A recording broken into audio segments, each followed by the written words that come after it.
की रिहाई होगी, तब ये काल जाल से बचेगी। वैसे कोई भी यत्न उपाय नहीं इसके बचने का। तो मैं थोड़ा सा प्रमाण आपको सुनाऊंगा।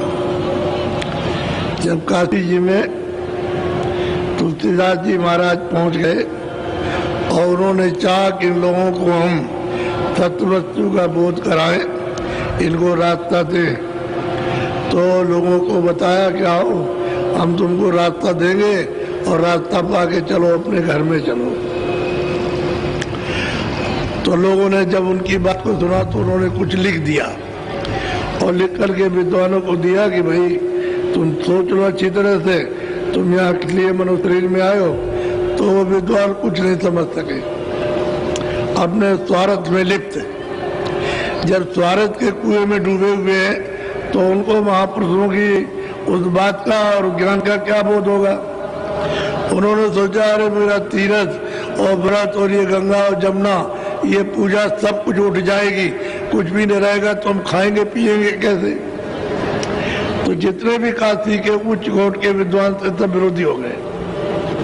और जब विद्वान नामी जब विरोधी हो गए तो जो जनता उनके साथ आती और जाती सब विरोधी हो गए। एक तरफ काशी में कोई भी ऐसा नहीं रहा जो मतलब ये है कि उनका साथ दे, सब विरोधी हो गए। और यहाँ तक लोगों ने कहा कि जो उनका दर्शन करेगा 1000 गऊओं के मारने का पाप लगेगा। तो कौन जाएगा कि हम अगर उनको देख लेंगे तो 1000 गऊओं का पाप लगेगा। वही तुलसीदास जी, कोई मैं दूसरी बात नहीं कहता हूँ, कि जिन्होंने 7 कांड रामायण बनाई और उन्होंने दूसरी घट की रामायण पहले तैयार की है, तो उसमें तो उन्होंने सब कुछ लिखा, लेकिन जब देखा कि ये सब कुछ है तो उन्होंने उस रामायण का उन्होंने तुरबात कर दिया और थोड़े दिन में बना दिया। उन्होंने तो सारा ब्रह्मांडों का समाचार लिखा है, यहाँ का कुछ नहीं लिखा। लेकिन अब किसी भी समझ में नहीं आए, वो तो असल है और ये छाया। तो छाया में कहीं भी घटा लीजिए आप, कहीं भी जंगल को, पहाड़ को, समुद्र को, नदी के नाले को, स्थान को, इस नाम को कहीं भी आप लगा दीजिए। लेकिन उन्होंने जो वर्णन किया है ऊपर दिव्य लोकों का, यहाँ का उस रामायण में सब वही है। ना उसमें शत्रुघ्न है, न भरत है, न राम है, न लक्ष्मण है, न सीता है, न काक भूषुंड है, कुछ नहीं है उनका। वो तो सब ब्रह्मांडों का सवाल है। अब जो उधर जाएगा वो तो समझेगा, नहीं जाएगा तो नहीं। तो ब्राह्मण सब विरोधी हो गए। तो एक ब्राह्मण ने कहा कि भाई आप लोग इतना विरोध करते हो तो आपने उसको देखा? कहने लगे आपने देखा तो नहीं है। तो आपने उसकी बात सुनी है? कहने लगे हमने नहीं सुनी है, लोग ऐसा कहते हैं कि जात का तो ब्राह्मण है, समझ गए, लेकिन वो सब उल्टा कहता है और ही और कुछ कहता, हमने तो नहीं सुना। तो आप इतने बड़े काशी के विद्वान और आप उसके पास नहीं गए और जा करके सामने देखते और 2 बातें उनसे पूछते और सुनते तो आपकी शंका समाधान होती। तब विचार करने लगे, सबके सब बात तो सही है, ये जो ब्राह्मण कह रहे हैं बात तो सही कह रहे हैं कि भाई जाना चाहिए तो जानकारी तो प्राप्त कर ले कम से कम। विरोध तो बहुत हो गया, बेहद विरोध हो गया, मिटाए मिट नहीं सकता। अब ये वहाँ पहुंचे चुपचाप, उनको तो किसी को बताया नहीं और काशी के विद्वान उनके पास पहुंचे। तो गए वहाँ तो उन्होंने तो पहले प्रणाम ही नहीं किया, ऐसे भी हाथ नहीं जोड़े, ऐसे भी नहीं किया, ऐसे ही खड़े हो गए जा करके अहंकार में कि हम सब कुछ जानते हैं। तो कुटी से निकले तो निकल करके सबके पैर छुए, सब ब्राह्मणों के जो थे, और उनको आसन दिया और बैठाया।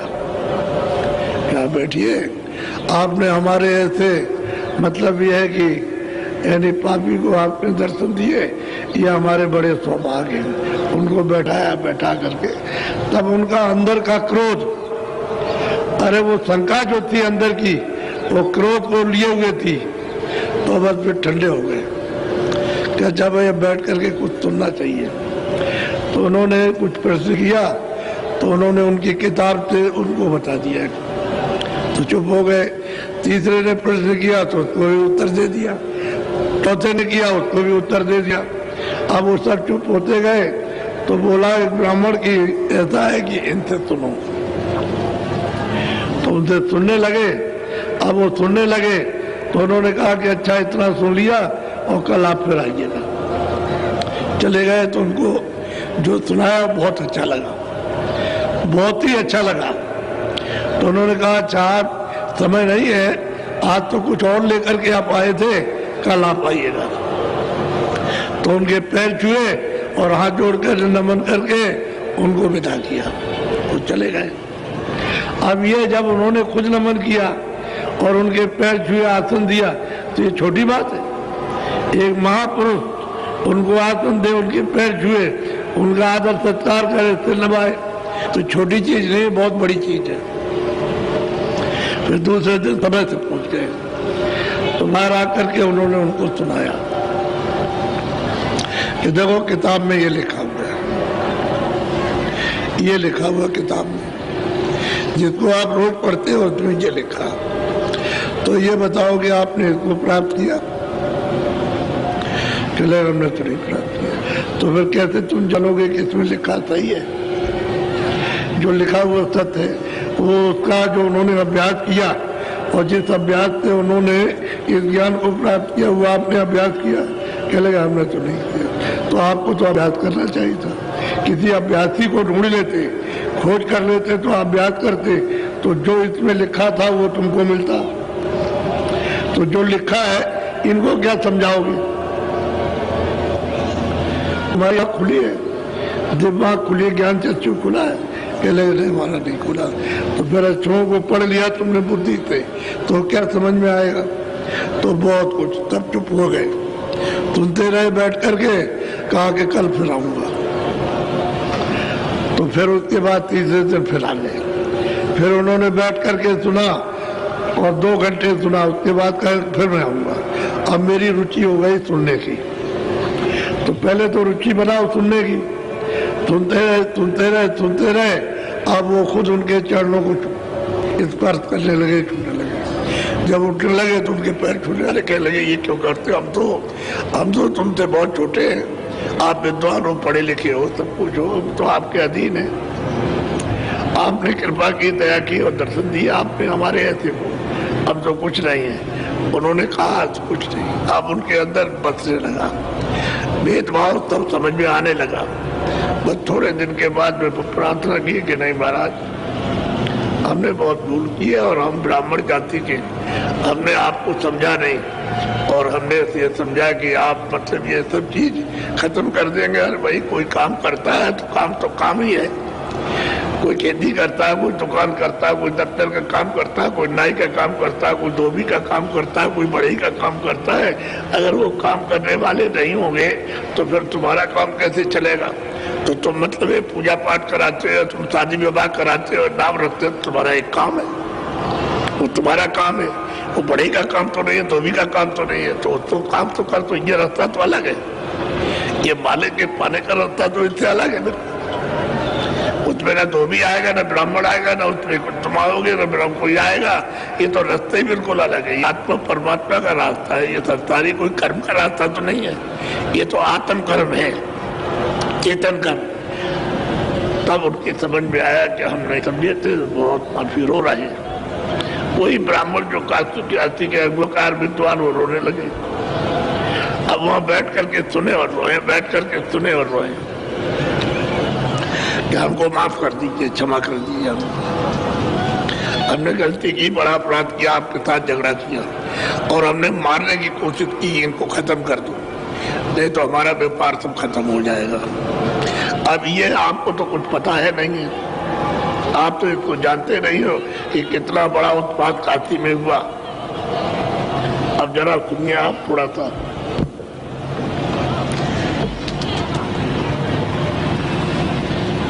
इतने में पंडित चली आई, कर दंडवत पर से पाई। पंडित आए विद्वान और आकर के बस ये कि दर्शन किया, उनके चरणों को स्पर्श किया और बैठ गए। बोलो। श्यामा नैनु माना नामा, तीनों मिल बैठे वही ठामा। कहते हैं कि तीनों के तीनों काशी के प्रकांड विद्वान और अंगुआकार थे, इन्हीं काशी के गुरु थे ये तीनों। जैसे जैसे वहाँ लोग वैसे घुमाते उसी तरफ को चले जाएं। अब ये वहाँ आए और तीनों आकर के वहाँ बैठे जमीन पर। बोलो। पुनि नयनू ने अरज विचारी, स्वामी तुम चरणन बलिहारी। उन्होंने कहा कि स्वामी तुम्हारे चरणों की कृपा है, दया है, जो हम संभल गए, अपने आप को चेत गए। अगर हम नहीं आते आपके पास तो हम उसी भौजाल में फंसे रहते। तो आपकी कृपा, आपकी दया हो गई कि आपने हमको संभाल लिया और हम तो अब आपके चरणों के दास हो गए। ठीक रखे आपने दया कर दी, कृपा कर दी। बोलो। बामन जाति मान मद भारी, स्वामी तुमने लीन उबारी। कहते हैं वो तीनों पंडित कि मैं बामर जाति का, मुझ में मान बहुत कि हमारा कोई निरादर कर दे तो हमको जान से मार दे, वो रह नहीं सकता। तो हम बड़े अहंकारी, बड़े घमंडी, हम मान चाहते हैं कि हमारा सब लोग मान आदर सत्कार करें, और जरा भी निरादर किया तो हम क्रुद्ध हो जाएंगे। तो आपने कृपा और दया की कि हमको इससे उबार लिया, निकाल लिया, कृपा और दया कर दिया। हमारी जात के ये गुण है कि हम इस तरह के रहते हैं। वैसे हम अगुआकार रहेंगे, हम विद्वान है, सब कुछ है, लेकिन हमारा अपमान हो गया तो हम नाश कर देंगे उसको। बोलो। अब मैं अपनी विधि बताऊं, स्वामी सुनिए चित कर भाऊ। अब वो कहते हैं पंडित के माना कहता है कि स्वामी जो कुछ भी आपने मुझको दिया और बताया वो जरा मैं आपको सुनाना चाहता हूँ, तो उसको ध्यान दे करके आप सुन लीजिए। बोलो। चमकाए बीजारू गगन दिखाई, अंदर स्वामी फैलत जाई। हम कहते हैं कि हमको गगन आकाश दिखाई दिया। जब हमने अपनी दोनों आंखें बंद की तो बीच की आंख जब खुली, तीसरी आंख, तो गगन दिखाई देता, आकाश बहुत बड़ा, और उसमें प्रकाश ही प्रकाश है। और उधर को मैं देख रहा हूँ तो प्रकाश बढ़ रहा बड़ी तेजी के साथ में, और हम देख रहे हैं उसको, और प्रकाश फैलता चला जा रहा है। तो कितनी दूर तक फैलेगा, वो तो बहुत प्रकाश है, वो तो फैलता ही जाएगा। तो स्वामी आपने जो मुझे पर कृपा की, दया की है, और जो मुझको मिल रहा है मैं सुनाने आया। बोलो। पांच तत्व रंग भिन्न भिन्न देखा, कारा पीरा सुरख सफेद। कहते हैं कि हमने पांचों तत्व का रंग, ये तो जल पृथ्वी अग्नि वायु आकाश है, वो सूक्ष्म 5 तत्व में ही से उसका विस्तार हुआ कि 5 तत्व में रंग क्या है, काला पीला सुर्ख और सफेद। ये हमने वहां पर गगन में, आकाश में, उस प्रकाश में हमने ये सब देखा अपनी आंखों से। क्योंकि साधक जब इधर से जाएगा तो ये सब चीजें उसकी निगाह में आएंगी, सब देखेगा उसको, सबको, और सबको पहचानेगा भाई ये क्या है, ये मतलब ये नीला पीला सफेद, ये मतलब रंग है, और इसका यही कलर है। इसी को मिला करके आप कुछ भी कर दीजिए, फीका कर दीजिए, गहरा कर दीजिए, कैसा भी करो, इन पांचों तो रंगों को मिलाकर, और ये मोटा इसका मसाला है। जल पृथ्वी अग्नि वायु आकाश, इसमें ये सब मिलेगा। बिना अग्नि के, बिना वायु के, और बिना पृथ्वी के, बिना आकाश के ये कोई मसाला बन नहीं सकता। इसमें सब में ये पांचों रहेगा। ये नहीं कि आप जल का ही अलग बना ले, या मिट्टी का ही अलग बना ले, आकाश का या अग्नि का ही अलग बना ले, या मतलब ये नहीं, सब मिलेगा। मिलकर के पांचों तब काम होगा, ऐसे नहीं हो सकता। और इन्हीं मसालों का सब बनाया गया, और कुछ नहीं। ये जितनी चीजें बनाई इसी 5 मसाले से बनी है। बोलो। और जंगाल रंग तेहि माई, तेहि विधि पांचों तत् दर्शाई। हमको सब उस गगन में, उस आकाश में, उस प्रकाश में जो रोशनी है, सूरज से ज्यादा प्रकाश है, उसमें ये सब हमको दिखाई देता है। उसने अपनी साधना का जो गोस्वामी जी ने रास्ता बताया वो आकर के वर्णन किया कि मैं ये देखता हूँ, ये हमको दिखाई देता है। अब कृपा दया तो हो ही गई।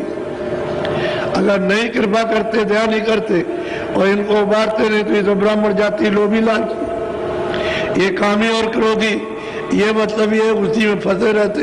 लेकिन ये गए वहां, उस ब्राह्मण ने समझाया कि तुमने उनको देखा, उनकी बात को सुना तो कह लगे तो फिर विद्वान किस बात की, उनकी बात को तो सुनो। आखिर वो कहते क्या, आपसे ज्यादा थोड़ी जानते हैं, तो जो कुछ जानते होंगे कुछ ना कुछ कहेंगे, तो उनके कहने पर ये गए, ये बात तो सत्य है। तो जाकर के वहां इस तरह से दर्शन किए और फिर उन्होंने उनको प्रणाम किया, आसन दिया, बैठाया और दिन विधि से सिर झुकाया कि भाई हम तो छोटे हैं, आपने हमको दर्शन दिया, हमारे बड़े हो भाग्य। अपनी इतनी दीनता दर्शाई, तब उनका क्रोध ठंडा हो गया। बोलो। तासे सूरति भिन्न होए खेली, तेही के आगे चली अकेली। अब कहते हैं कि सूरत, ये जीवात्मा जो दोनों आंखों के पीछे बैठी है, उस गगन के ऊपर गई अलग अलग होकर के तमाम मंडलों को, यानी वहां देखते हैं कि तमाम लोग हैं, बहुत लोगों को अगल अलग होकर के, यानी इस शरीर से अलग हो गई और उसको देख रही है। जब तक इस शरीर से जीवात्मा निकलेगी नहीं, तब तक उसको गगन के ऊपर जाएगी, तब उसको देखेगी।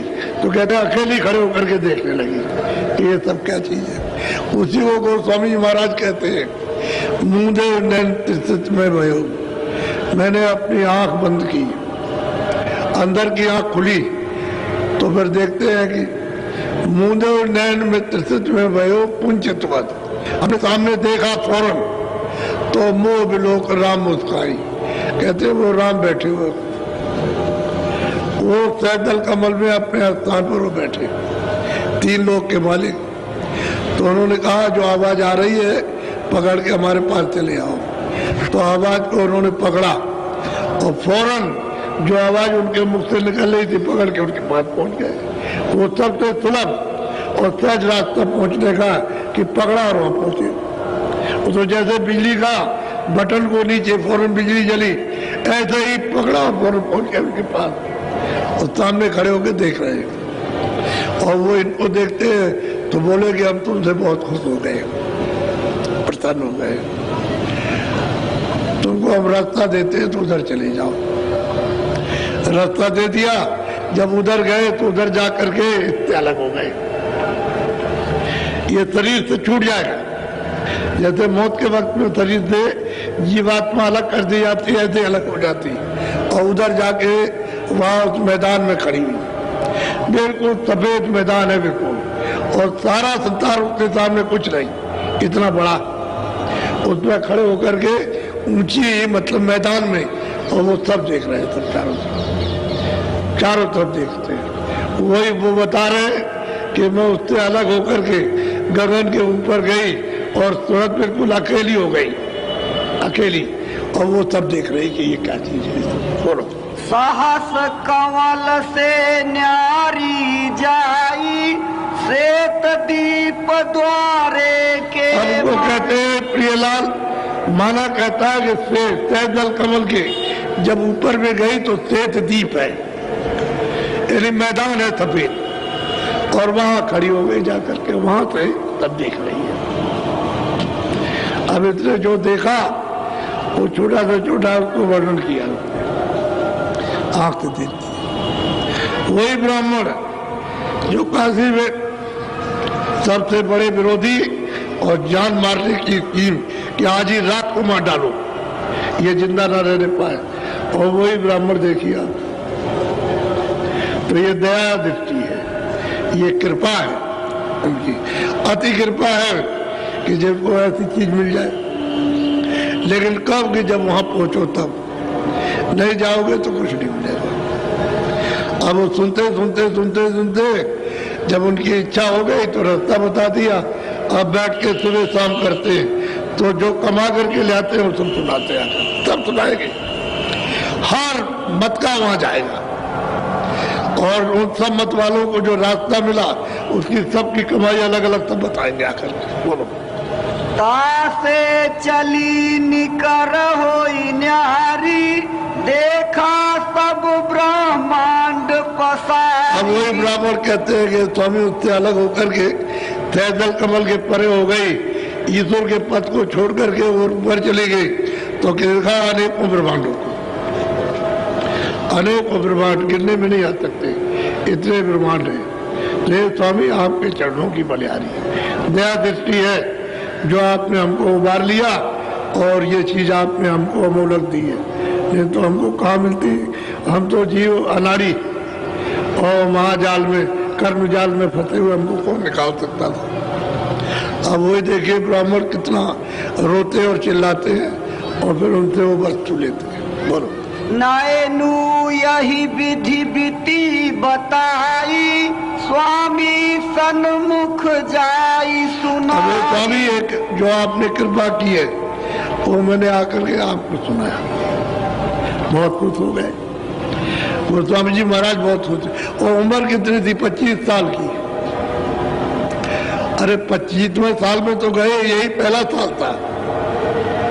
अब वो मतलब ये है कि बहुत कुछ तो प्रसन्न हो गए कि भाई तुम चलो कमाई तो तुम करने लगे, अब तुमने सत्व तो अब समझा, अब जाना कि हमारे अंदर घाट है और घाट पे बैठ करके हम यहाँ से ये सब चल रहे और देख रहे हैं और सब समझ रहे हैं। तो देखो किताबों में क्या लिखा है, अब उनकी समझ में आ गया, ये तो यही किताबों में लिखा है। बोलो। तुम्हारी कृपा और कछु पई हूँ, पुण्य चरणन में आनिस नहीं। और वो पंडित कहते हैं कि आपकी कृपा आपकी दया हो जाएगी और कुछ मिलेगा तो आपके चरणों में फिर हाजिर करें, जो कुछ आप देंगे फिर ला करके आपको हाजिर कर देंगे कि अब हमने ये देखा ये पाया और वहाँ उस स्थान पे पहुँचे, उस जगह पे पहुँचे, उसका दर्शन उसका दीदार हुआ, फिर आकर के सुनाएंगे। बोलो। हम जड़ जीव विद्या के माते, बाभन जाति बुद्धि में राते। हम बामर जात है, हम तो जड़ विद्या के मतलब है जानने वाले हैं, हम चेतन विद्या को जानते नहीं है, हम तो लोभी लालची है। क्योंकि आपने ऐसे को सुधारा कि जो मतलब जड़ जात और बार मतलब उसी को मानता मानी अपमानी और क्रोधी और लोभी लालची, ऐसे के ऊपर कृपा की है, फिर दया हो जाएगी, फिर आकर के सुनाएंगे। बोलो। पढ़ी पढ़ी कहे हम जन्म गवावा, संतन सन्मुख राखी। अब वही पंडित कहते हैं, पंडित जी ब्राह्मण की हम भाई सारा अपना जन्म बर्बाद कर दिया और संतों से हमेशा विरोध किया। कबीरदास जी वही काशी में रहे, उनसे विरोध हो गया, उनको निकाल करके बाहर कर दिया, भगा दिया। वो रैदास जी काशी में रहे, पूरे पूरे महात्मा पूरे संत रहे, उनको वहां उन्होंने भगा दिया तो दूसरे चले गए वहां काशी छोड़ करके। आप आए थे, आपको भी भगा देता, लेकिन कृपा आपने कर दी, दया कर दी इस ब्राह्मणों के ऊपर में, दया कृपा हो गई तो मतलब भी है आपने अमोलक चीज दी। बोलो। मैली बुद्धि ज्ञान मति छोटा, संतन से मन राखा मोटा। अब वो पंडित कहते हैं कि मेरी ज्ञान बुद्धि यानी मेरी मति बहुत छोटी है और संतों से हमेशा दुराव किया, संतों से हमेशा छुपाया, उनके सन्मुख गए, उनसे विरोध करते रहे, अपना रोजी रोजगार चलाते रहे, खाने पीने का बस यही था और हमारा कुछ नहीं था। इसमें कोई दखल डालेगा तो हम उसके विरोधी हो जाएंगे। बोलो। तासे विधि भेद नहीं पाई, अब स्वामी तुम सब दर्शाई। कहते इस वजह से हमको ये भेद नहीं मिला जो आज आपने दिया, और आपकी कृपा और दया हो गई तब हमको ये अभेद मिला। अगर दया कृपा नहीं होती हम आपके पास कभी नहीं आते और बैठ के कभी सुनते ही नहीं, कि हमारा तो मन मोटा था, बुद्धि हमारी जो है वो तो पढ़ी लिखी में उसमें चक्कर मार रही थी और हम कुछ जानते थे, लोभी लालची थे। आपकी बहुत बड़ी दया हुई। अच्छा, इनके पास बहुत धन था, बहुत धनाट थे, ये ब्राह्मण थे लेकिन धनाट बहुत थे, बड़ा पैसा था इनके पास। बोलो। तुम्हारी कृपा नजर विधि सारी, विधि विधि देख परी गति और न्यारी। गोस्वामी जी महाराज वो कहते हैं, ब्राह्मण गोस्वामी जी महाराज थे कि तुम्हारी कृपा हो गई, तुमने अपनी नजर से, अपनी दिमाग से, ज्ञान चतुर्थी से, नेत्र, ये सब विधि विधान के साथ में सब देखा, ये सब देखा। और जो और कृपा हो जाएगी उसको भी आपकी दया से देखेंगे, वो भी आपके सामने हाजिर करेंगे। बोलो। तब श्यामा बोला अति दीना, मन बुद्धि चित चरणन में अब वो लीना। श्यामा उठा बोला, कह लगे आपकी कृपा और दया है कि हमारा मन बुद्धि और चित्त जो है वो निर्भर हो गया और आपके चरणों को पकड़ लिया। वो भी बहुत बड़ा धनाढ़ और विद्वान था, ये सब विद्या के पूरे थे और धनाढ़ से कोई कमी नहीं थी। जैसे सेठ साहूकारों के पास धन होता है, ऐसे ही उनके पास धन था। तो धन के घमंड में, विद्या के घमंड में, फिर जाति ऊंची है ब्राह्मण के घमंड में, किसी को समझते थे, किसी को कुछ नहीं। लेकिन अब कहते हैं कि हमारा मन और बुद्धि और चित्त आपके चरणों में लौलीन है, अब इनको नहीं छोड़ सकते। बोलो।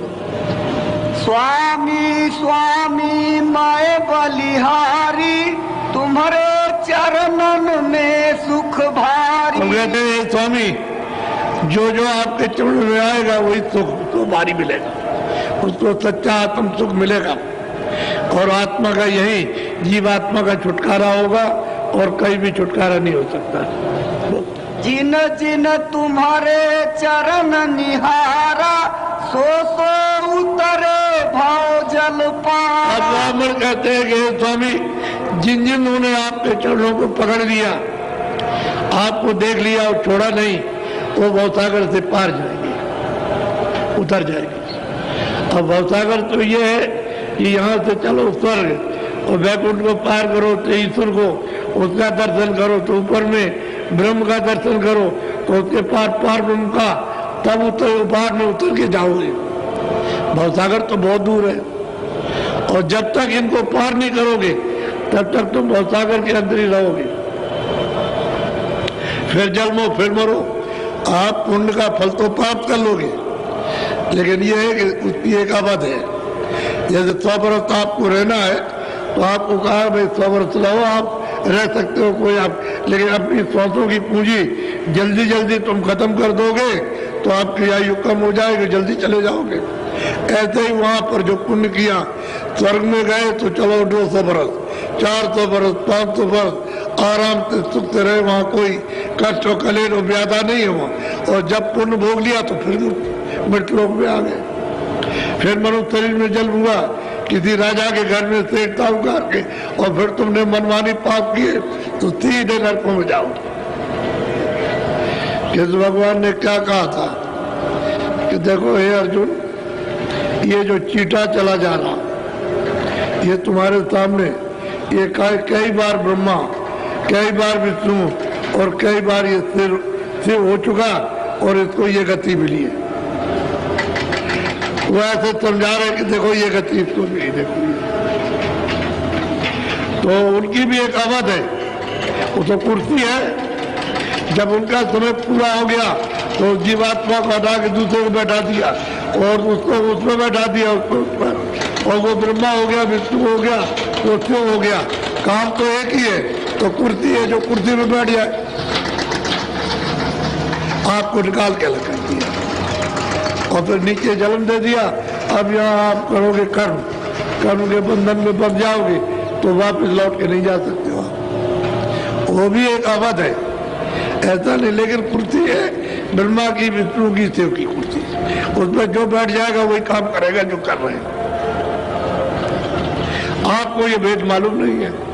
तो हे स्वामी, आपकी कृपा और दया हो गई कि हमारे ऐसे ब्राह्मण को उभार लिया, और ये चीज आपने दी है जो कहीं मिलेगी नहीं, और जो जो आपके चरणों में आएगा वही भवसागर से पार हो जाएगा। जो जो चरण और कोई धरी है, भाव के माही कधी नहीं। अब ब्राह्मण कहते हैं कि स्वामी, जो कुछ हमको आंख से दिखाई दिया और भी कोई भी आएगा किसी भी जात का हो जो आपके चरणों को पकड़ लेगा वो कभी भी भवसागर में फिर वापस जन्म नहीं लेगा, पार जाएगा। ये तो पूरे महापुरुष थे, वे अधूरे तो थे नहीं, पूरे थे। ये तो इसीलिए काम के लिए आए थे। तो बहुत जीवात्माओं को उन्होंने पहुंचाया, थोड़ा नहीं। 91 वर्ष की उम्र उनकी रही तो कोई चुपचाप थोड़ी बैठे रहे। ये तो उन्होंने 2-4 वर्ष का इनका काम कर दिया। इतने दिन तक रहे तो और जीवों का भी तो काम किया होगा। ऐसा थोड़ी कि महापुरुष आते चुपचाप बैठे रहते, बहुत काम करते, बहुत जीवों को जगा के बहुतों को पहुंचा देते। आपको क्या मालूम है? बोलो। ये मोरे मन सत कर भाषा, तुम्हारे चरण छूटी जम फासा। कहते हैं मुझे बिल्कुल सत्य बोध हो गया, असत्य नहीं, अनुमान का नहीं, सत्य वो जो हम देख रहे हैं कि जो आपके चरणों को छोड़ देगा और सीधे जमराज उसको खींच ले जाएंगे। वो जमपुरी से बच नहीं सकता, सीधा जाएगा। बोलो। हे दयाल तुम कृपा कीन्हा, मेरी सूरति करी लौली। कहते हैं स्वामी आपने कृपा दया की है कि मेरी सूरत को घसीट के चरणों में लगा दिया। वो ऊपर में चरण कमल है, जो ऊपर में पकड़ लेगा मकाम उसका बन गया चलने का रास्ता, फिर चल जाता है, चलता चलता है, फिर रुक नहीं सकता, फिर आगे बढ़ जाएगा। तो हमारी सूरत को, हमारी जीवात्मा को उन चेतन चरणों में लवलीन कर दिया, लय कर दिया। जब लय हो जाती है तभी आगे जाएगी, तभी तो उस अंडाकार को तोड़ेगी और बाहर उड़ेगी और उड़ करके अकेली होकर के फिर देखती है ये सब क्या है। तो उधर तो रचना बहुत बड़ी बड़ी बड़ी रचना, अद्भुत रचना, विचित्र विचित्र रचना है जो यहाँ कहने में नहीं आ सकती, ऐसी सुंदर कारीगरियों से जड़ी हुई।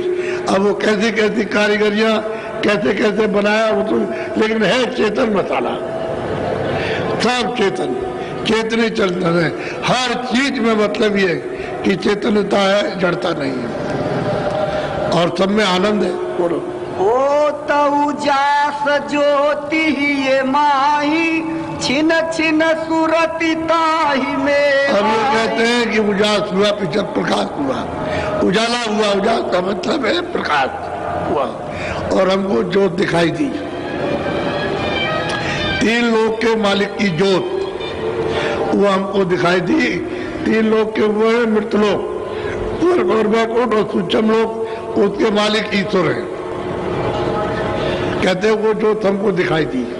पहले उजाला हुआ, उसमें हम सब देखने लगे, और फिर हमको जब हमने सामने देखा तो वो ज्योत जल रही है। अब जितने जितने ज्योत देखा वो तो क्योंकि तुम बताएगा, और प्रतिबिंब अगर देखेगा तो कुछ का कुछ कहेगा कि हमने उसको ऐसे देखा था, कोई कहेगा लंबा था, कोई कहेगा मतलब ऐसा था, कोई कुछ कहेगा, कोई कुछ कहेगा। तो प्रतिबिंब भी पड़ता है।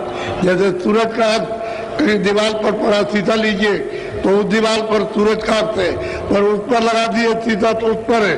इस तरह से अक्ष पड़ता, तो अक्ष का अगर किसी ने दर्शन किया तो कहेगा हमने उसको ज्योत को देखा था। लेकिन सही ज्योत देखिए तो तुम्हारे घाट पर, ये दोनों आंखों का घाट है, अंदर में ये साफ हो गया और यहाँ से प्रकाश प्रकट हो गया, और सामने वो देख रहे जल रही है। अब कर्मों का पर्दा साफ हो जाएगा, पाप पुण्य, तो ये साफ एकदम से दमकेगा, चम चम चम चम प्रकाश से पूरा पूरा दमकता है, बहुत प्रकाश है इसमें। और वहां जब खुल जाती है तभी आप उन सब चीजों को देखोगे और ज्योत का दर्शन करोगे। बोलो। ज्योति फाड़ी सूरति गई आगे, मानो सूरति द्वार पर लागे। अब कहते हैं पंडित जी कि ज्योत को फड़ गई, यानी खुल गई, यानी मुंह खोल दिया, और सूरत उधर गई, और उधर जाकर के तब दरवाजा मिला ऊपर जाने का। तो जैसा जैसा उन्होंने देखा वैसा उन्होंने बताया। ये स्वामी आपने ये कृपा की, ये दया की अपने सामने 25 साल की उम्र के अंदर, अब ये कृपा हो रही ऊपर। बोलो। द्वार बैठ देखा ही ये माई, चंदा सूरज गगन सब ठाई। कहते हैं कि भाई मैंने दरवाजे पे बैठ के कितने सूरज, कितने चंद्रमा, कितने गगन, कितने आकाश हमें दिखाई दिए। एक दो जमीन पर सूरजों की फर्श है, जैसे यहाँ जमीन पर घास जमी रहती है, ऐसे सूर्यों की फर्श जमी हुई है। कहते हैं वहां जाकर के हमने ये सब देखा। वो पंडित लोभी और लालची और कामी और क्रोधी और पढ़ा लिखा और अहंकारी, अरे उसके ऊपर कृपा हो जाए तो छोटे जीवों में तो कृपा महापुरुषों की हो ही जाती है। जो बेचारे छोटे हैं, जिनके पास बुद्धि नहीं है, जो अच्छा बुरा नहीं समझते, उन पर दया होती है, ऐसों के ऊपर दया हो जाती है। कहते हैं ये आपकी कृपा से, आप अगर नहीं मिलते तो हम तो चले जाते गड्ढे में और वहां से निकल के फिर कभी नहीं आते। बोलो। घट में देखा अगम विलासा, सो सब भाखू तुम्हारे पास। कहते जो जो हमने देखा वो हमने आकर के आपके सामने रखा कि ये चीज हमने देखी है। ये स्वामी और कृपा होगी और दया हो जाएगी तो आगे देखें, वो आपको सुनाएंगे आकर। अब इतनी दया हो गई तो और दया हो ही जाएगी। क्यों? कि हमने आपके चरणों को पकड़ लिया, आप नहीं छोड़ सकते। बोलो। अब आगे जो परचा पाऊं, पुण्य चरणन में आनी सुना। आगे जो कुछ भी आपकी कृपा दया होगी, जो हमको आगे अनुभव होगा, जो हम देखेंगे वो आके आपके चरणों में हाजिर करेंगे। स्वामी हमें दयानित कीजय, निस दिन चरण शरण रख ली। हम कहते हैं स्वामी हमारे ऊपर दया दृष्टि करते रहिए, अपने चरणों में रखिए, कभी हमको विसरिए नहीं, भूलिएगा नहीं हमको, आप अपना बनाए रहिएगा। हम तो जैसे थे वैसे आपको तब सुनाया, हम सबसे नीच थे, अदम थे और हम तो इनमें सब में फंसे हुए थे। आपने हमको उबार लिया, छोड़ा लिया हमको, अब आप चरणों में लगाए रहिए। सदा के लिए ये विनती प्रार्थना करते हैं कि चरणों से अलग मत कीजिएगा। बोलो। स्वामी हमने अपति विचारी, तुम दयाल कछु मन नहीं। कहते हैं कि मैंने जो आपत्ति खड़ी की है आपको हिंसा करने की, मारने की, और आपने कुछ भी अपना मन यानी किसी तरफ इधर उधर हमारे प्रति खराब नहीं किया, तो हम तो बहुत ही पापी हैं, अधम है। इससे ज्यादा और अधम क्या हो सकते हैं?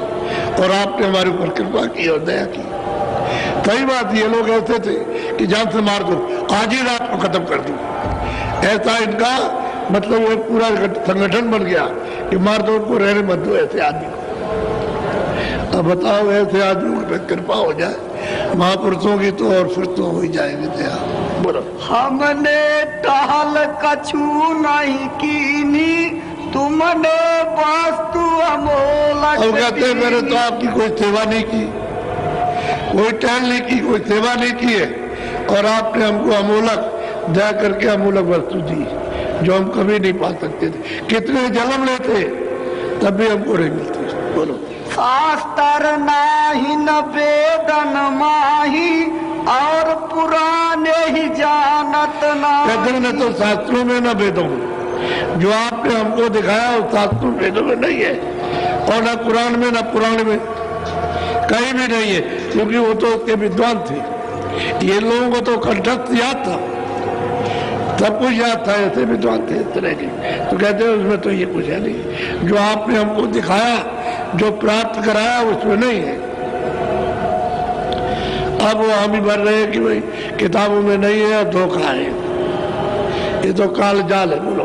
ब्रह्माया को अंक न चिन्हा, यही विधि अवतारण से भिन्न। अब कहते हैं ब्रह्मा ने जो वेद बनाए उन्होंने भी इनका दर्शन नहीं किया, उन्होंने तो सिर्फ आवाज सुनी है, और उन्होंने कहा कि भाई तुम मेरी आवाज को तुम सुनते हो कि हाँ सुनते हैं, तो हम जो बोल रहे हैं तुम तो समझते हो कि हाँ, तो हम जो बोलते वो लिख दो। जो वो जिसमें से आवाज निकल रही थी उसको तो इन्होंने देखा नहीं, तो बस जो बोलते गए लिखते गए, जो बोलते वही आपका विधान बन गया मृत लोक का। 1 लाख श्लोक है बस, और 1 लाख में सब उन्होंने बना के रख दिया। पाप क्या है, पुण्य क्या, अच्छा क्या, बुरा क्या है, न्याय क्या और न्याय क्या है, 4 खाने, 84 लक्ष योनियां और नरक क्या है और स्वर्ग क्या, वैकुंठ क्या, सब कुछ उन्होंने उसी में रख दिया और तुमको सबको कह दिया कि हम अधिकार देते हैं, जो चाहो तो करना और जो कुछ भी तुम करोगे पाप पुण्य वो सब हमारे यहाँ लिखा जाएगा और उसका हम काल बंद करके फैसला करेंगे, तुमको न्याय देंगे, शुभ का शुभ और अशुभ का अशुभ। आपको पकड़ा दिया और कहा आपने ये दिया और अच्छी तरह से पकड़ाया, लेकिन आप तो ब्रह्मा को भी मालूम नहीं क्यों कि उन्होंने दर्शन तो किया नहीं, ईश्वर का दर्शन नहीं किया और परे के जाने का तो कोई सवाल ही नहीं है। अब ये ईश्वर का भी दर्शन किया उस ज्योत का, उसके परे गए तो ब्रह्मांडों का भी दर्शन किया और उस ब्रह्म को भी देखा जो उसके ऊपर है, उसका भी दर्शन कर लिया। तो कहते हैं तो वेदों में है नहीं, शास्त्र में नहीं, पुराण में नहीं, कुरान में नहीं। हे स्वामी वो वस्तु तुमने अमूलक हमको दी जिसको हम स्वप्न में भी नहीं ले सकते। बोलो। आत्म ब्रह्म से यह गति न्यारी, चीन है कोई कोई संत सवार। कहते भाई आत्मा परमात्मा से अलग गति है, ये जीवात्मा परमात्मा का नहीं, परे का खेल है, परे की रचना है, ये परे का धाम है, परे के मुकाम है। कहते हैं कि आपने वो मुझको दिया और सब कुछ कहते हैं आंखों से दिखाया और जो कुछ और मिलेगा आपके चरणों में आकर के हाजिर करेंगे। बोलो। संत चरण जोई जीव जाना, ताका आवागमन। अब वो कहते हैं कि हे स्वामी जो संतों के चरणों को पहचान लेगा और उनके चरणों में लग जाएगा उसका आवागमन कोई भी जीव होगा तो छूट जाएगा, वो कभी यहाँ भवसागर में जन्म नहीं लेगा, जन्म मरण से परे चले जाएगा। अब ये तो परे हो गए, अब ये जब निकल गए तब ये बात कर रहे हैं देख करके। वो तो पूरा जब ज्ञान होता है तो ये सब चीजें जानी जाती हैं, लेकिन उस दिव्य नेत्र के द्वारा जब तीसरी आंख खुलेगी, तीसरा नेत्र खुलेगा, कान खुलेंगे, तब जाकर के ये बोध होगा, नहीं तो नहीं होगा। 2 आंखें 2 कान और 2 नाक तो शरीर में है और 1 आंख 1 कान 1 नाक उस सूरत में जीवात्मा में जिसको रूह कहते हैं उसमें। तो अंदर की आंख और कान नाक ये खुलना चाहिए क्योंकि नाक सुगंधी तो वहाँ बहुत है, तो सुगंधी के लिए नाक चाहिए और वहाँ शब्द के लिए कान चाहिए और देखने के लिए आंख चाहिए, तो तीनों चीजें। और जब अपने देश में थी उस सत्य देश में जहाँ से आई तो तीनों चीजें लेकर के आई, फिर उसके ऊपर पर्दा डाल दिया, अब ये पर्दे में आ गई।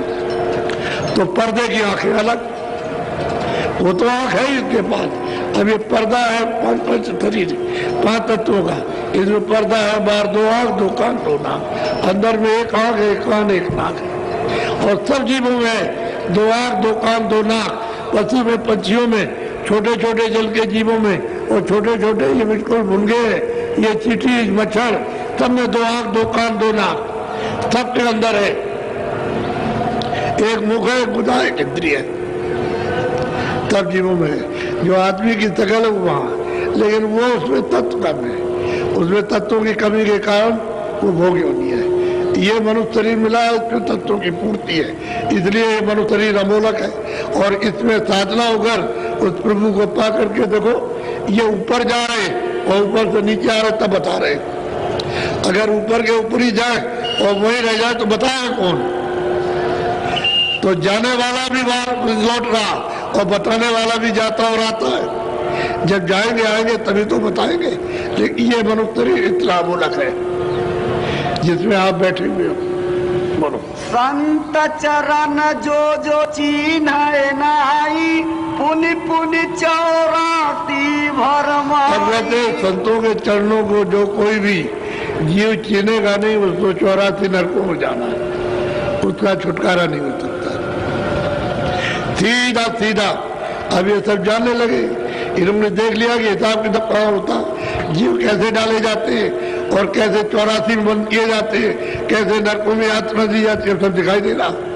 तब आकर के वर्णन कर रहे हैं, तब सुना रहे कि स्वामी और जीव जो कोई संतों के चरणों को नहीं पहचानेगा वो 84 और नरकों में निश्चित जाएगा, बच नहीं सकता। बोलो।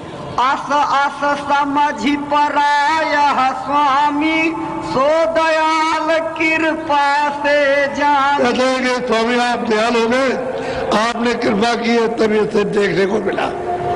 अगर आपकी कृपा दया नहीं होती तो हमको ये देखने को कभी मिलता ही नहीं जो हम देख रहे हैं। तो आपकी कृपा और दया से ही पार उतरेगा, वैसे कोई नहीं उतर सकता। मरो संतन की गति अगम अपारा हम पंडित लघु पावे न पारा। हम तो पंडित बहुत छोटे हैं और संतों की गति अगम और अपार है, उसको कोई नहीं जान सकता कि कौन है, किसी को मालूम नहीं। एक महात्मा पूरे थे तो कहते थे भाई गोपनीय संत भी होते हैं। तो उन्होंने कहा देखो हम पहचान बताएं, लेकिन तुम लोग उनके पास जाना नहीं। देखो वो देखो हल चला रहे, वो देखो। अब उन्होंने देखो हल को खोल दिया, अब वो हल को कंधे पर रख करके और बैल लिए चले जा रहे। बताया देखो ये गुप्त संत है, इनको कोई नहीं पहचान सकता और बाहर से कुछ नहीं, अंदर की संभाल करते हैं ब्रह्मांडों की।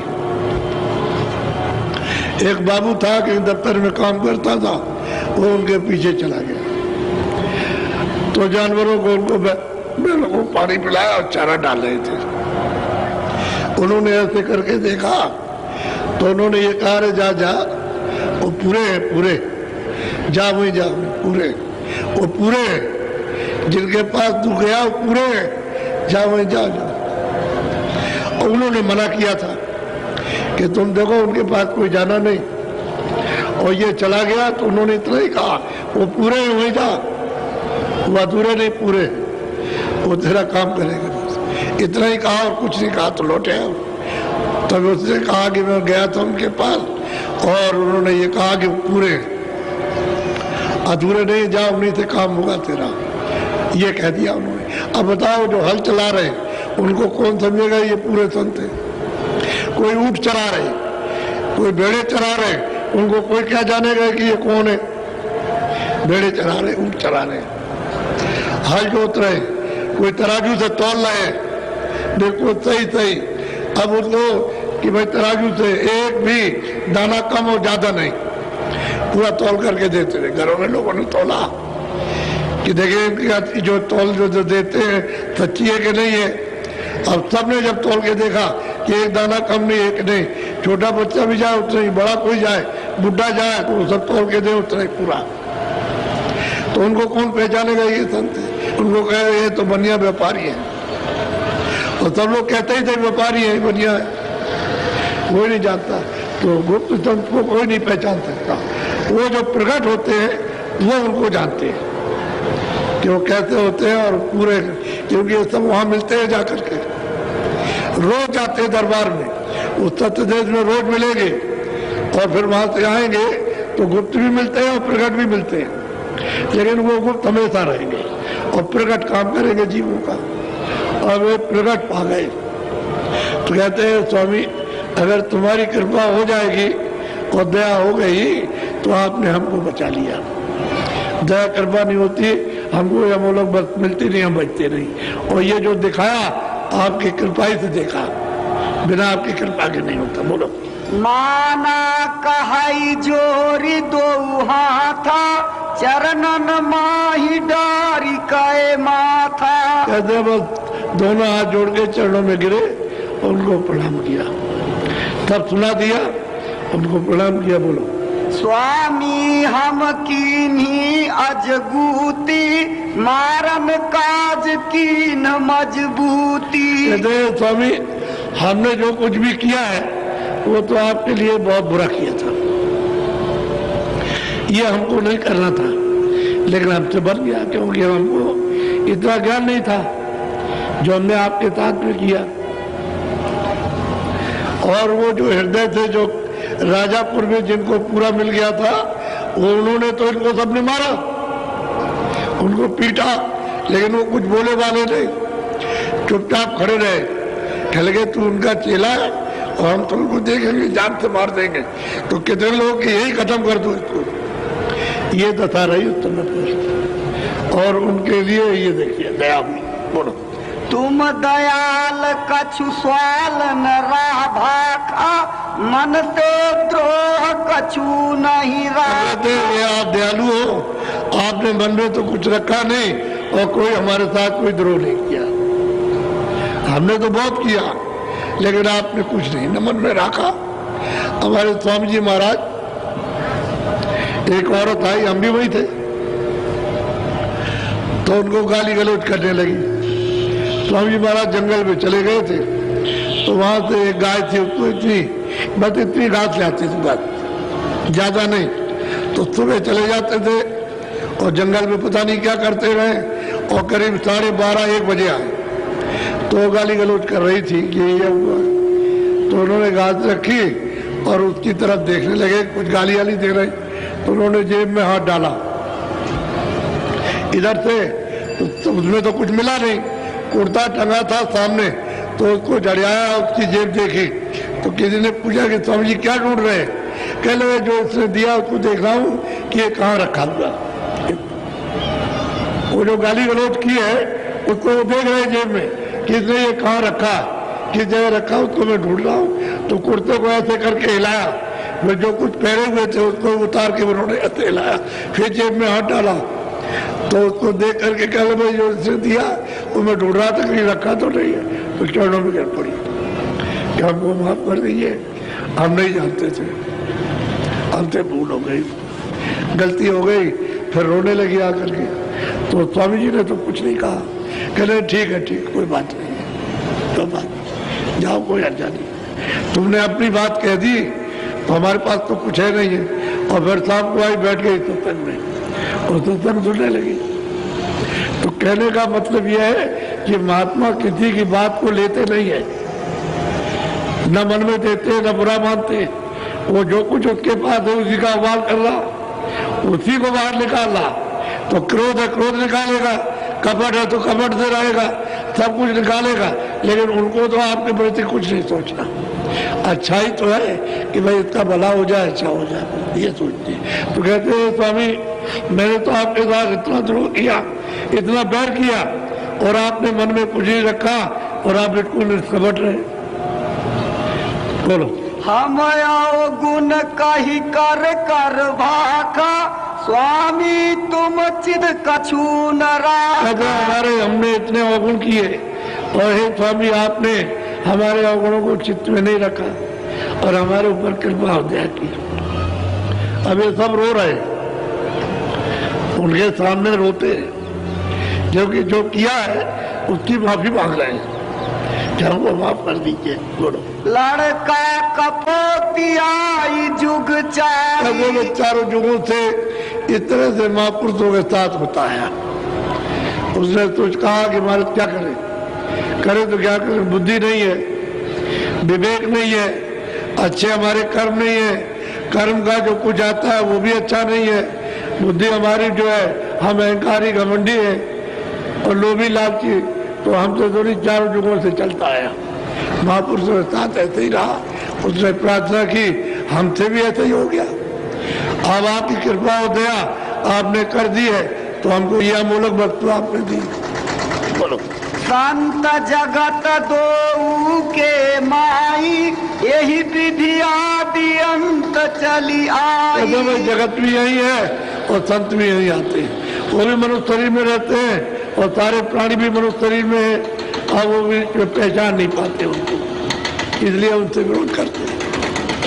तभी तो कहते हैं नास्तिक है, मुसलमान कहते हैं कि काफिर है फकीरों को, फकीर में तो वहां पहुंचे होते हैं, और हिंदू अपने के संतों कहते हैं नास्तिक, इसलिए उनसे अलग रहते हैं, वस्तु नहीं ले पाते। ये तो आपको उनका रहन सहन और उनका मिलना, अविश्वास और विश्वास, जहाँ प्रेम नहीं था प्रेम होना, जहाँ नहीं सत्य था वहाँ सत्य होना, अब ये सब चीजें आपके सामने रखी। तो महात्मा तो देते ही है, वो क्या करते हैं, वो तो कुछ मतलब ये है कि आपके साथ में अनर्थ नहीं करते, उन्होंने तो दिया ही। अब ये चीज अमूलक दी है, पार उतारा, इसके बाद जब चल पड़े तो घर पहुंचा देंगे। अब आगे चिल्लाएंगे कि हम घर पहुंच गए, पहुंचा देंगे घर जहाँ अपना देश है, जहाँ से आए हो। जिस देश से, जिस तत्व देश से, जिस सतलोक से जीवात्माएं ये सब उतारी गई, और ये 16 सूत्र उतार करके जिनको राज दिया और हमको दे दिया, ये सब बताएंगे और सब देखोगे कैसे कैसे रचना का विस्तार हुआ। तब आप से अंत से आप तक तब समझ में आता है। तो महापुरुष तो सब जानते हैं, उनके आंखों में कुछ छुपा नहीं है। अब मैं आपको नामदान दूंगा, आप इसको लीजिए, क्योंकि नए लोग आ गए और काफी भीड़ बढ़ गई है। तो भीड़ तो इससे रुकी हुई है कि बसें नहीं मिल रही। कई जगह पर चुनाव हो रहा, तो सब जगह बसें जो है सब वहां रुके हुए हैं, उनको ले जाने के लिए सब लोग तो चुनाव में लगी हुई। जैसे ही आज शाम को खाली होंगे वैसे उनको बैठाएंगे और पहले से तैयार है बसों में बैठ करके। अब कल देखना कि कितनी भीड़ होती है यहाँ पर, कल देखने को मिलेगा। और अभी दिन भर चलेंगे, रात भर चलेंगे और कल दिन भर चलेंगे, भीड़ तो देखने को आपको मिलेगी। और ये जो देख रहे हो, जो ये जितने लोग यहाँ बैठे हैं, तो टेंटों में कितने बैठे हैं, वहाँ सब जगह लाउड स्पीकर लगे, सब लोग वहाँ बैठ के सुन रहे हैं। क्यों? कि यहाँ उनको जगह नहीं मिलेगी, तो भीड़ बहुत हो गई। आप बहुत से लोग नए आ गए हो कि चलो बाबा जी से कुछ रास्ता ले आएंगे, तो रास्ता ले लो, लेकिन दो चीजों का ध्यान रखो। एक तो शाकाहारी रहो, तो दार करो, महीन मोटे अनाज, महीन मोटी सब्जी, महीन मोटे फल, सूखे गीले, घी और दूध खूब अच्छी तरह से 20 बार, 100 बार भूख लगे 100 बार खाओ, कोई मना नहीं। भूख लगे तब, भूख नहीं लगे तो मत खाओ।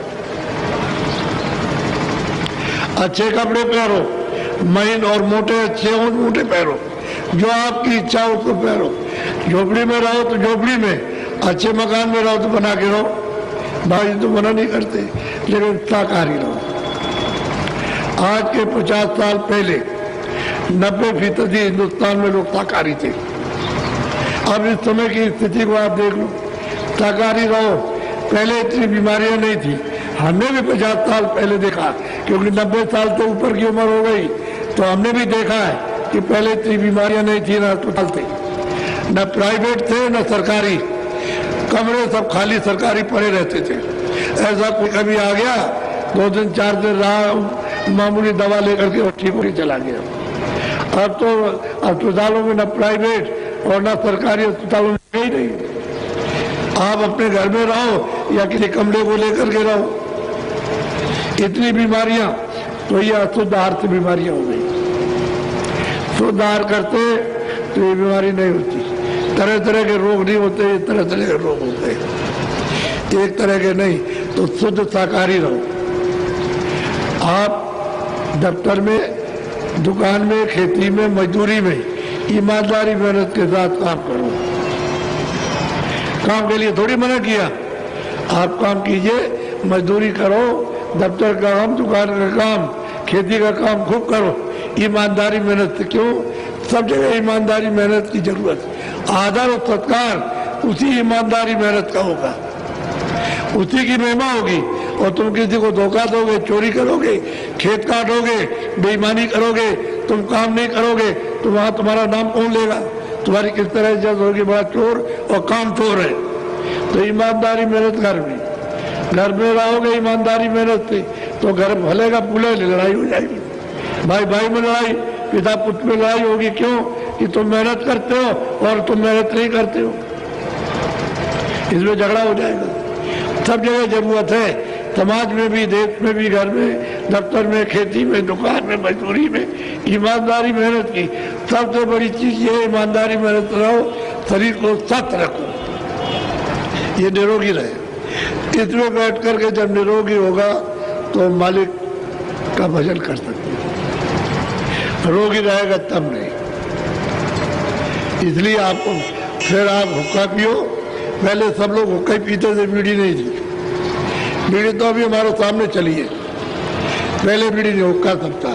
जहाँ कहीं भी कोई हुक्का पिएगा तो वहाँ हुक्का रखते थे और सब थोड़ी पीते थे, बहुत लोग नहीं हुक्का पीते थे, तो अपना गांव में हुक्का रखते थे और सबका ये सत्कार था कि कोई भी आया भाई हुक्का पी लो, आ भाई हुक्का पी लो, आए हुक्का पी लो। पीता है तो पी लेगा, और मान लो कोई और जात का है तो कहे भाई हम हुक्का नहीं पी सकते, तो कहे लगे हमारे यहाँ चिलम रखी है, सबकी चिलम रखी है, इसको लो ये तंबाकू, और ये आगे है इसको भरो बनाओ पियो। और नहीं पीते हो तो मिठाई है, गुड़ बना के रखते थे पहले, तो शुगर फैक्ट्रियाँ थी नहीं, तो गुड़ था और गुड़ दिया और पानी दिया और पिला दिया और आदर सत्कार किया, और ये था सत्कार, ये प्रेम भाव था हर एक किसी के साथ में।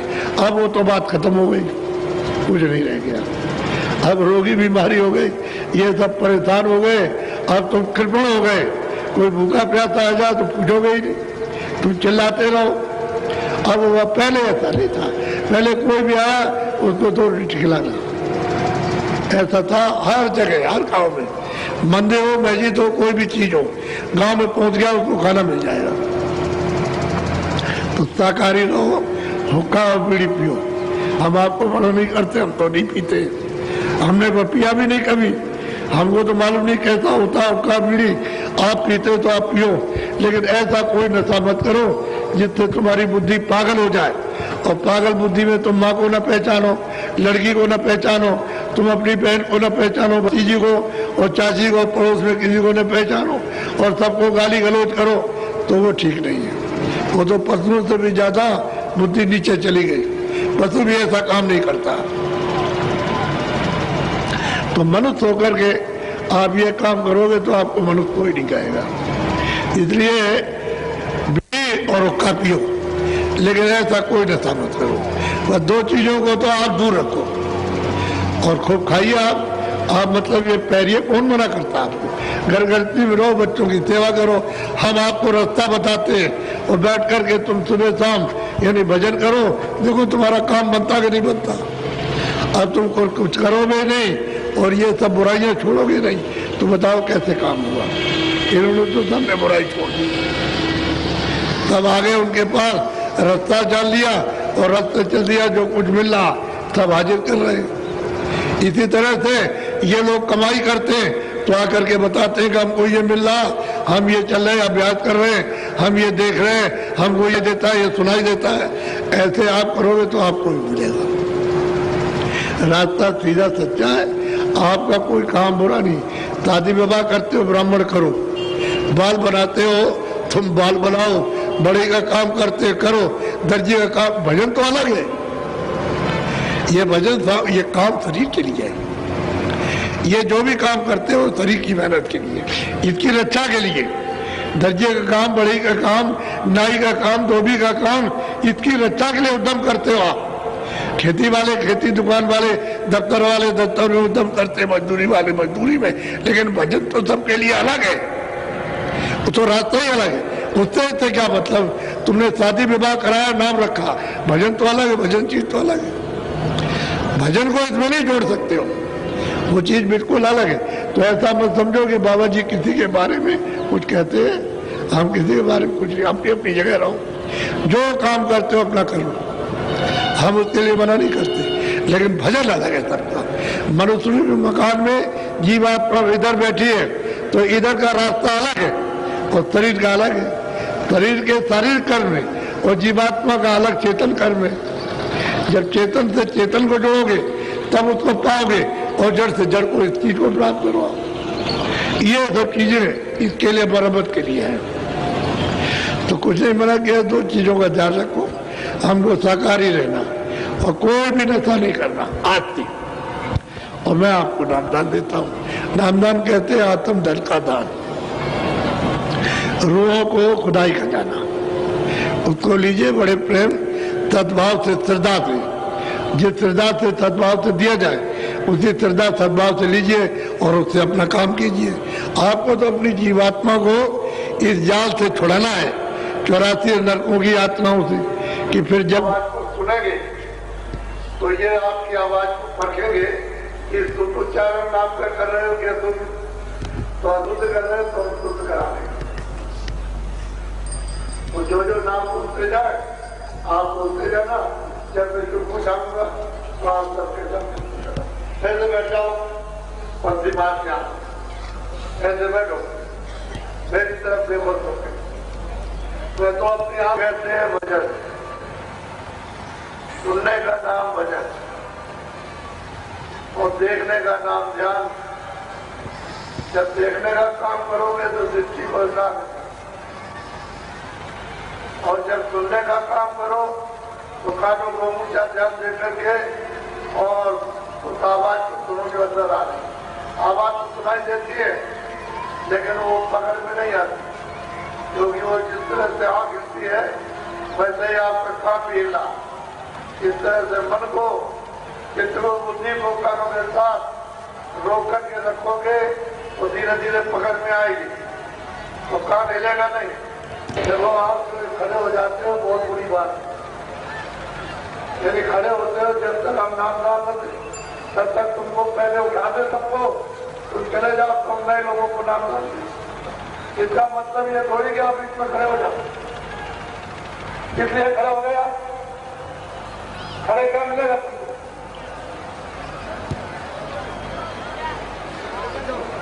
अब ऐसा ही करेंगे, तुमको सबको उठा देंगे, चले जाओ, तुम बाहर खड़े हो रहे